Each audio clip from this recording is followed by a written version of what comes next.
အားလုံးပဲမင်္ဂလာပါခင်ဗျာကျွန်တော်ရဲ့ 1KS Sport YouTube Channel ကနေပြီးတော့ပြန်လည်ကြိုဆိုလိုက်ရပါတယ်ခင်ဗျာဒီကနေ့ညမှာဆိုလို့ရှိရင်အသင်းနဲ့ကြီးများ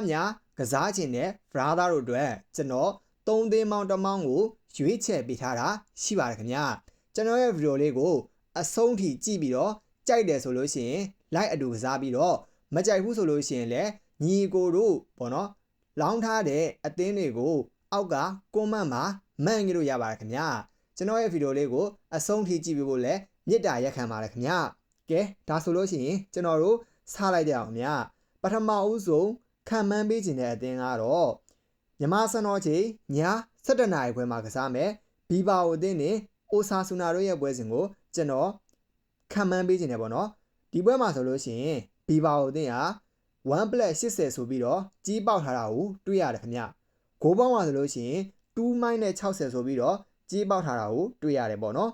ဘီဘာအိုအသင်းရဲ့လက်ရှိပေါ့နော်current form လေးကိုတစ်ချက်ကြည့်မယ်ဆိုလို့ရှိရင်ဘီဘာအိုအသင်းဟာနောက်ဆုံးကန်ခဲ့တဲ့9ပွဲမှာ4ပွဲထိအောင်ရှုံးထားပြီးတော့တပွဲနိုင်ထားတာကိုကျွန်တော်တို့တွေ့ရတယ်ခင်ဗျအရင်ဘက်မှာဆိုလို့ရှိရင်ဗီလာကြီးရဲ့ကိုအိမ်ဝင်းမှာ1-2နဲ့ရှုံးနေခဲ့တာဖြစ်ပါတယ်အိုဆာဆူနာအသင်းရဲ့ current form ကိုကြည့်မယ်ဆိုလို့ရှိရင်နောက်ဆုံးကန်ခဲ့တဲ့9ပွဲမှာ3ပွဲတည်တပွဲနိုင်တပွဲရှုံးထားတာကိုကျွန်တော်တို့တွေ့ရတယ်ပေါ့နော်လက်ရှိအိုဆာဆူနာအသင်းကတော့အဆင့်6နေရာမှာရှက်တည်နေပြီးတော့ဒီဘီဘာအိုအသင်းကတော့လက်ရှိအဆင့်7နေရာမှာရှက်တည်နေတဲ့အသင်းတစ်သင်းနဲ့ဖြစ်ပါတယ်သူတို့နှစ်သင်းဟာဆိုလို့ရှိရင်ဂျားတဲ့တမှတ်ပဲကွာဟနေတဲ့အနေအထားတစ်ခုလည်းဖြစ်နေပါတယ်ခင်ဗျဘီဘာအိုအသင်းရဲ့အိမ်ကွင်းပေါ့နော်အိမ်ကွင်းပွဲတွေကိုတွားကြည့်မယ်ဆိုလို့ရှိရင်စုစုပေါင်း16ပွဲကစားရမှာ10ပွဲနိုင်ထားပြီးတော့2ပွဲတည်6ပွဲရှုံးနေထားတာကိုတွေ့ရှိရတယ်ခင်ဗျဘီဘာအိုအသင်းဟာအိမ်ကွင်း16ပွဲကစားရမှာဂိုး20သွင်းခဲ့နိုင်ပြီးတော့19ဂိုးပြန်ပေးခဲ့တာကိုလည်းကျွန်တော်တို့တွေ့ရတယ်ပေါ့နော်အိုဆာဆူနာအသင်းရဲ့အဝေးကွင်းပွဲစဉ်တွေကိုတွားရောက်ကြည့်မယ်ဆိုလို့ရှိရင်အိုဆာဆူနာအသင်းဟာစုစုပေါင်း16ပွဲအဝေးကွင်းကစားထားရမှာ2ပွဲနိုင်4ပွဲတည်10ပွဲထိအောင်ရှုံးနေထားတာကိုကျွန်တော်တို့တွေ့ရတယ်ပေါ့နော်အိုဆာဆူနာအသင်းဟာအဝေးကွင်းပွဲတွေမှာစုစုပေါင်း17ဂိုးပဲသွင်းယူနိုင်ခဲ့ပြီးတော့22ဂိုးထိပြန်ပေးထားရတဲ့အသင်းတစ်သင်းလည်းဖြစ်တယ်ခင်ဗျ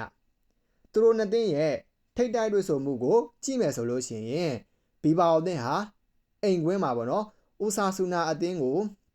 စုစုပေါင်း6ပွဲနိုင်အောင်ကစားထားပြီးတော့6ပွဲတည်ကြခဲ့တာကိုလည်းတွေ့ရတယ်ခင်ဗျအိုဆာဆူနာအသင်းကတော့ဒီဘီဘာအိုအိမ်ကွင်းကိုတွားရောက်ကစားရမှာ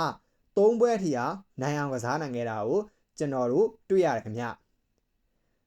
ကျွန်တော်အထင်ကတော့ဒီ1+80ဆိုတဲ့ကြီးနဲ့ပေါက်တယ်ဆိုလို့ရှိရင်ဘီဘာအိုအသင်းတို့ကြီးပေါက်ဖို့ရကြီးအောင်ဖို့ရမလွယ်ဘူးပေါ့နော်ပြီးတော့သူနိုင်ခဲ့တဲ့ပွဲတွေကိုပြန်ကြည့်မယ်ဆိုလို့ရှိရင်လည်းဘီဘာအိုအသင်းဟာအိုဆာဆူနာကိုတည်ကြရင်ကြမကြလို့ရှိရင်တကိုးကပ်ပြီးတော့နိုင်ပါတယ်ခင်ဗျဒါကြောင့်မလို့မို့တကယ်လို့ပေါ့နော်ကျွန်တော်ဘီဘာအိုရွေးမယ်ဆိုလို့ရှိရင်တည်ကြခဲ့လို့ရှိရင်ကျွန်တော်တို့ကျိုးသွားနိုင်တယ်ပေါ့နော်ဒါကြောင့်မလို့မို့ကျွန်တော်ဒီပွဲမှာဆိုလို့ရှိရင်ဘီဘာအိုကိုမရွေးဘဲနဲ့အိုဆာဆူနာကိုကျွန်တော်ရွေးပေးနေတယ်ပေါ့နော်ဘာကြောင့်လဲဆိုတော့ဒီနှစ်သင်းဟာတည်ကြတဲ့ပွဲစဉ်တွေအများအပြားရှိတဲ့အကြောင်းမလို့မို့ကျွန်တော်တည်တစ်ပေါက်ကိုကြောက်တဲ့အတွက်ကြောင့်မလို့မို့ကျွန်တော်အိုဆာဆူနာကိုဒီညကျွန်တော်ရွေးပေးလိုက်ပါတယ်ခင်ဗျနောက်တစ်သင်းကတော့ကျွန်တော်တို့ပေါ့နော်မြန်မာစံတော်ချိန်မနက်2 နာရီမှာကစားမယ်ရီရဲမထွက်အသင်းနဲ့အလားပဲအသင်းတို့ရဲ့ပွဲစဉ်ကိုကျွန်တော်ခံမှန်းပေးမှာပဲဖြစ်ပါတယ်ခင်ဗျဒီပွဲမှာဆိုလို့ရှိရင်ရီရဲမထွက်အသင်းဟာဆိုလို့ရှိရင်အိမ်ကွင်းကနေပြီးတော့2+40ဆိုပြီးတော့ကြီးပြီးထားတာကိုကျွန်တော်တို့တွေ့ရတယ်ခင်ဗျဂိုးပေါင်းနေနေဆိုလို့ရှိရင်3လုံး50ရှုံးဆိုပြီးတော့ကြီးပေါက်ထားတာကိုကျွန်တော်တို့တွေ့ရတယ်ခင်ဗျရီရဲမထွက်အသင်းရဲ့နောက်ဆုံးကစားခဲ့တဲ့9ပွဲကိုကြည့်မယ်ဆိုလို့ရှိရင်လည်းရီရဲမထွက်အသင်းဟာနောက်ဆုံးကစားခဲ့တဲ့9ပွဲမှာ3ပွဲရှုံးထားပြီးတော့တပွဲတည်းတပွဲနိုင်ထားတာကိုတွေ့ရတယ်ခင်ဗျအရင်ဘက်မှာဆိုလို့ရှိရင်လည်းသူတို့ပေါ့နော်ဘိုင်ယန်မြူးနစ်ကိုချန်ပီယံလိကနေ4-3နဲ့အဝေးကွင်းမှာရှုံးနေခဲ့တာဖြစ်တဲ့အကြောင်းမလို့မို့ချန်ပီယံလိကနေရီရဲမထွက်အသင်းကထွက်သွားရပြီပေါ့နော်ဒါကြောင့်မလို့မို့သူတို့မျှော်လင့်စရာကဒီလာလီဂါဖလားတစ်လုံးသာလျှင်ကြံတော့တယ်ခင်ဗျအလာဘတ်အသင်းရဲ့ current form လက်ရှိအနေအထားကိုကြည့်မယ်ဆိုလို့ရှိရင်နောက်ဆုံးကစားခဲ့တဲ့9ပွဲမှာ3ပွဲတည်တပွဲနိုင် တပွဲရှုံးထားတာကိုကျွန်တော်တို့တွေ့ရတယ်အလာဘတ်တင်ဟာဆိုလို့ရှိရင်ဒီ GS ဆိုစီတက်ကိုအဝေးကွင်းမှာ3-3ကျခဲ့တယ်ပေါ့နော်ဒီအရင်ပွဲอ่ะပေါ့နော်ပြီးကြတော့ဒီနှစ်သင်းရဲ့ပေါ့နော်ထိတ်တိုက်တွေ့ဆုံမှုအနေအထားကိုတစ်ချက်သွားကြည့်မယ်ဆိုလို့ရှိရင် Real Madrid တင်อ่ะပေါ့နော်သူတို့အိမ်ကွင်းမှာသူတို့ဗာနေပြူကွင်းမှာဒီအလာဘတ်တင်ကိုဂိုးအပြတ်ဆုံးနေလေးကြီးပဲနိုင်ခဲ့တာကိုတွေ့ရတယ်ခင်ဗျအလာဘတ်တင်ကပေါ့နော်ဒီဗာနေပြူမှာတပွဲသာနေနိုင်ထားတာကိုကျွန်တော်တို့တွေ့ရတယ်Real Madrid တင်ရဆိုလို့ရှိရင်စုစုပေါင်း9ပွဲအထိအောင်နိုင်အောင်ကစားနိုင်ခဲ့ပြီးတော့အလာဘတ်တင်ကတော့တပွဲပဲနိုင်ထားတာကိုကျွန်တော်တို့တွေ့ရတယ်ခင်ဗျReal Madrid အသင်းရဲ့ပေါ့နော်အိမ်ကွင်းဒီနှစ်အိမ်ကွင်းစွမ်းဆောင်ရည်တွေကိုတစ်ချက်သွားကြည့်မယ်ဆိုလို့ရှိရင်Real Madrid တင်ဟာဒီနှစ်အိမ်ကွင်းမှာစုစုပေါင်း16ပွဲကစားရထားမှာ73ပွဲနိုင်ပြီးတော့တပွဲတရေ2ပွဲရှုံးထားတာကိုတွေ့ရတယ်ပြီးကြတော့အိမ်ကွင်းမှာပေါ့နော်စုစုပေါင်း30နဲ့9ဂိုးသွင်းယူနိုင်ခဲ့ပြီးတော့73ဂိုးပဲပြန်ပေးထားရတဲ့အသင်းလည်းဖြစ်တယ်အလာဘတ်အသင်းရဲ့အဝေးကွင်းပွဲတွေကိုဒီနှစ်အဝေးကွင်းကန်ခဲ့တဲ့ပွဲတွေကိုတွားပြီးတော့ပြန်ကြည့်မယ်ဆိုလို့ရှိရင်အလာဘတ်တင်ဟာစုစုပေါင်းအဝေးကွင်း16ပွဲကစားထားမှာ3ပွဲနိုင်3ပွဲတရေ10ပွဲထိအောင်ရှုံးနေထားတာကိုတွေ့ရတယ်ပြီးကြတော့အလာဘတ်တင်ဟာအဝေးကွင်းမှာ16ဂိုးသွင်းယူနိုင်ခဲ့ပြီးတော့28ဂိုးအထိပြန်ပေးထားရတာကိုတွေ့ရတယ်ပြီးကြတော့ဗောနော်အလာဘတ်တင်ဟာနောက်ဆုံးကန်ခဲ့တဲ့9ပွဲမှာလုံးဝဗောနော်ဂိုးမပေးခဲ့ရတဲ့အသင်းမရှိဘူးအကုန်လုံးဂိုးပေးခဲ့ရတယ်အနည်းဆုံးတကူနော်တကူ2ကူ3ကူထီအောင်သူတို့ပေးရတယ်ပေါ့နော်အနည်းဆုံးတကူပေးရတယ်ပြောချင်တာကအလာဘတ်ရဲ့ခံစစ်ဟာလုံးဝမကောင်းဘူးပေါ့နော်အနည်းဆုံးတကူပေးရတယ်ကန်ခဲ့တဲ့နောက်ဆုံး9ပွဲမှာဒါကြောင့်မလို့မို့ကျွန်တော်ဒီပွဲကိုပေါ့နော်ဂိုးအပေါ်ကိုရွေးပေးချင်ပါတယ်ဘာကြောင့်လဲဆိုလို့ရှိရင်ဗာနေဗျူးမှာReal Madridတို့ဂိုးသွင်းကျန်းနိုင်ပြီးတော့အလာဘတ်တို့လည်းဂိုးပြန်မရနိုင်ဘူးလို့ကျွန်တော်တို့မပြောနိုင်ဘူးနှစ်သင်းစလုံးဂိုးသွင်း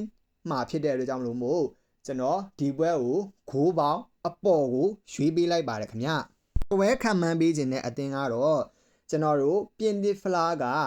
မြန်မာစံတော်ချိန်မနက်10:40မှာကစားမယ်လမ်းအသင်းနဲ့တူးလော့အသင်းတို့ရဲ့ပွဲစဉ်ကိုကျွန်တော်ပေးခြင်းပါတယ်ခင်ဗျ။ဒီပွဲမှာဆိုလို့ရှိရင်လမ်းကနေပြီးတော့1တရေဆိုပြီးတော့ကြီးပေါက်ထားတာကိုတွေ့ရတယ်။ပြီးကြတော့ဂိုးပေါင်းကကြတော့3+60 3လုံး60နိုင်ဆိုပြီးတော့ကြီးပေါက်ထားတာကိုကျွန်တော်တို့တွေ့ရတယ်ခင်ဗျ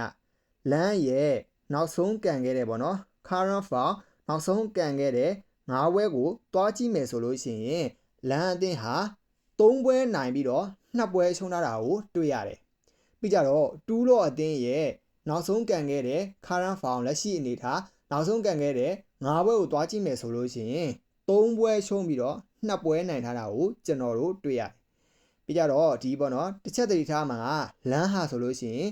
3ပွဲနောက်ဆုံးကန်ခဲ့တဲ့9ပွဲမှာ3ပွဲနိုင်ထားတယ်ဆိုတော့အဲ့ဒီ3ပွဲဟာဆိုလို့ရှိရင်အိမ်ကွင်းမှာနိုင်ထားတာကိုကျွန်တော်တို့တွေ့ရတယ်ရှုံးတဲ့2ပွဲကတော့အဝေးကွင်းမှာရှုံးနေခဲ့တာကိုကျွန်တော်တို့တွေ့ရတယ်တူးလောကကြတော့ပေါ့နော်တူးလောရဲ့လက်ရှိပေါ့နော်အဝေးကွင်းအခြေအနေကိုတွားကြည့်မယ်ဆိုလို့ရှိရင်တူးလောအသင်းဟာစုစုပေါင်းအဝေးကွင်းမှာ15ပွဲကစားထားမှာ9ပွဲနိုင်ပြီးတော့2ပွဲတည်း10ပွဲရှုံးနေထားတဲ့စုစုပေါင်းအဝေးကွင်းမှာဂိုး20သွင်းယူနိုင်ပြီးတော့22ဂိုးထိခွင့်ပြုထားရတယ်။လန်အသင်းဟာဆိုလို့ရှိရင်ပေါ့နော်ဒီအိမ်ကွင်းမှာဆိုလို့ရှိရင်သူတို့စုစုပေါင်း15ပွဲကစားထားမှာ73ပွဲနိုင်ပြီးတော့တရေလုံးဝမရှိဘူး2ပွဲပဲရှုံးနေထားတယ်။အိမ်ကွင်းမှာဂိုးပေါင်း34ဂိုးသွင်းယူနိုင်ပြီးတော့17ဂိုးပဲခွင့်ပြုပေးထားရတယ်။လန်ဟာဆိုလို့ရှိရင်ဒီဆီမီဖိုင်နယ်ကိုသူတို့ပေါ့နော်လိုင်ယွန်ကို2-2တည်ကြပြီးတော့ပင်လယ်ရီနဲ့တက်လာတယ်ပြီးကြတော့ဒီ try ကိုလည်းပဲ2-4နဲ့ပေါ့နော်နိုင်ပြီးတော့သူတို့တဆင့်တက်လာတယ်ပေါ့နော်2လော့ရဲ့ပေါ့နော်2လော့တက်လာခဲ့ရဆိုလို့ရှိရင်2လော့ဟာအရင်ကြော့ကမာဆေးကိုပင်လယ်ရီနဲ့3-4နဲ့နိုင်ပြီးတော့တက်လာတယ်ပေါ့နော်နှစ်သင်းစလုံးပင်လယ်ရီနဲ့တက်လာတာကြီးပဲပြီးကြတော့လန်အသင်းဟာတိုက်စစ်ဖွင့်ပြီးတော့ကစားတဲ့လို့ပြီးကြတော့ဒီဂိုးကလည်းပြန်ပြီးတော့ညာညာဆဆပေးရတဲ့အသင်းလည်းဖြစ်တယ်ပေါ့နော်ဒီနောက်ဆုံးကန်ခဲ့တဲ့9ပွဲကိုပြန်ပြီးတော့တစ်ချက်ပြန်သွားကြည့်မယ်ဆိုလို့ရှိရင်ပေါ့နော်ဒီလန်ဟာ2လော့ကို 3 goal သွင်းပြီးတော့2 goal ပြန်ပေးရတယ် 3-2 ဆိုတော့3 goal သွင်းပြီးတော့သူတို့2 goal ပြန်ပေးရတယ် line တွေကိုလည်း 3-0 နဲ့ရှုံးတယ်ပေါ့နော်ပြီးကြတော့ဒီအန်ကားကိုလည်းပဲ 5-1 နဲ့နိုင်တယ်ပေါ့နော်အဲ့ဒါထားလိုက်တော့ပြီးကြအန်ကားကိုလည်း 5-1 နဲ့နိုင်တယ်လော်ရီယန်ကို 2-1 နဲ့နိုင်တယ်ပြောချင်တာကဗျာလမ်းကဂိုးလဲသွင်းတယ်လို့ဂိုးလဲပြန်ပေးရတယ်တိုက်စစ်ဖွင့်ပြီးဆော့တယ်လို့နောက်ကလည်းဟာလောင်ကြီးဖြစ်နေရတဲ့ဒါကြောင့်မလို့မို့ဒီညကျွန်တော်တို့နှစ်သင်းစလုံးရဲ့ဒီသွင်းဂိုးတွေကိုအပြန်အလှန်တွေ့ရှိရနိုင်တဲ့ညဖြစ်တယ်ဆီမီဖိုင်နယ်ဆိုတဲ့ကြောင့်မလို့တို့နှစ်သင်းရဲ့အကျိတ်အနယ်ရှင်ပြိုင်မှုတွေကိုလည်းကျွန်တော်တို့တွေ့ရှိရမယ့်ညဖြစ်တယ်ဒါကြောင့်မလို့မို့ကျွန်တော်ဒီဘွဲကိုလည်းပဲဂိုးပေါင်းအပေါ်ကိုထပ်ရွေးပေးလိုက်ပါတယ်ခင်ဗျာကျွန်တော်ရဲ့ပေါ့နော်ဒီမိတ်ဆွေတို့ပေါ့ကျွန်တော်တကယ်ပဲပေါက်စေချင်ပါတယ်ဒါကြောင့်မလို့မို့ကျွန်တော်ရွေးခဲ့တဲ့၃သင်းကိုပြန်ပြီးပြောရမယ်ဆိုလို့ရှိရင်အိုဆာဆူနာဘော်ဒီရီယယ်မက်ဒရစ်ဂိုးဘော်လန်ဂိုးဘော်တို့ပဲဖြစ်ပါတယ်ခင်ဗျာအားလုံးပဲအဆင်ပြေကြပါစေခင်ဗျာတကယ်ကိုပေါ့နော်အဆင်ပြေစေခြင်းနဲ့အားလုံးပဲပေါက်ကြပါစေခင်ဗျာအသက်ရှူတိုင်းငွေဝင်ကြပါစေခင်ဗျာကျွန်တော်ရဲ့ channel ကို like and subscribe မလုပ်ရသေးဘူးဆိုလို့ရှိရင်လည်း like and subscribe လုပ်ခဲ့ဖို့တောင်းဆိုချင်ပါတယ်ခင်ဗျာအားလုံးပဲကံကောင်းကြပါစေခင်ဗျာအားလုံးကိုလည်းပဲကျေးဇူးတင်ပါတယ်ခင်ဗျာ